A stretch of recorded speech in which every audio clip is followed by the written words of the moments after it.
dowladaha xubnaha ka dowladda federaalka Soomaaliya iyo wakiilada beesha caalamka shirka oo ay sidoo kale ka qayb galeen madaxweynayaasha Galmudug, Jubbaland, Hirshabeelle iyo Koonfur Galbeed waxa looga hadlay xaaladda guud ee dalku marayo gaar ahaan arrimaha doorashooyinka iyo sidii xal loogu heli lahaa caqabadaha hortaagan inuu qabsoonto doorashadu iyo in maartay shir guud oo loo dhameystiran yahay la isugu yimaado madaxda dowladaha xubnaha ka dowladda federaalka ee Soomaaliya waxa uu shirka u ahaa maanta maalintii saddexaad waxay hore u arkeen musharaxiinta madaxweynaha Soomaaliya waxay sidoo kale arkeen golaha siyaasiyiinta ee Somaliland oo hogaaminayo gudoomiyihii aqalka sare mudane Cabdi Xaashi oo sidoo kale gudoomiyaha madasha badbaado qaran shirarka iyo kulamadu ay sii socon doonaan waana la rajeynayaa in ay natiijooyin wanaagsan ay ka soo baxaan madaxweynaha dowladda Puntland mudane Saciid Cabdilaahi Dani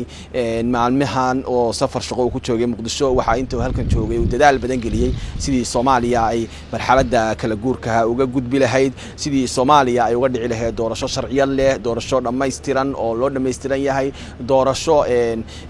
wanaagsan oo ku qabsanta